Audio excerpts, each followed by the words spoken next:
3 ans que leurs enfants ont disparu.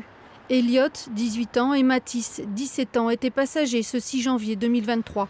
Les deux copains partent en soirée avec 2 autres jeunes, mais le conducteur a choisi de ne pas respecter le code de la route. Ils arrivaient d'en face, ils ont grillé le premier stop pour juste regriller ce deuxième stop en plein carrefour d'une route qui est très fréquentée. Percutée par un autre véhicule, la voiture finit sa course dans cette maison.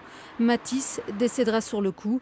Elliot, 9 jours plus tard. Une douleur toujours vive pour les parents qui veulent témoigner. J'ai pas envie que ça se reproduise avec d'autres enfants. Enfin, la douleur d'une mère, c'est horrible. On est là, mais on n'est plus là. Il faut protéger nos enfants. Mais il n'y a pas que nos enfants, hein, les adultes. Enfin voilà, il y a trop d'accidents. Le conducteur a été condamné, mais ses parents veulent aller plus loin. Depuis l'accident, ils répondent aux sollicitations pour faire passer un message de prévention, comme ici, auprès de ces élèves de BTS.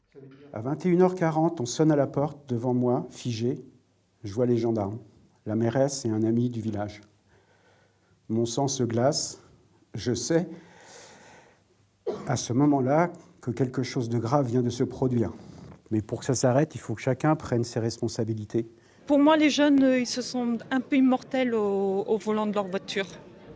Il y a les jeux vidéo qui leur font comprendre ça aussi. On revit quand on se tue sur un jeu vidéo, mais en voiture, on se tue tout de suite. Je ne sais pas si ça portera ses fruits, mais de toute façon, je ne resterai pas les bras croisés. J'ai toujours promis que, même à Elliot, dans son coma, que je ferai quelque chose pour lui, pour son image, et qu'il ne soit pas parti pour rien.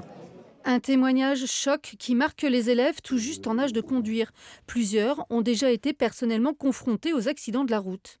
Il faut prendre conscience que on peut faire des choses avec une voiture, mais on peut aussi tuer des personnes et être vigilant du coup constamment au volant. Et c'est pas forcément quelque chose qu'on nous apprend au permis. Et donc c'est quand même bien qu'ils témoignent comme ça pour qu'on en ait tous conscience. Des fois c'est vrai que ça m'arrive de rouler, de dépasser les limites forcément un peu comme tout le monde.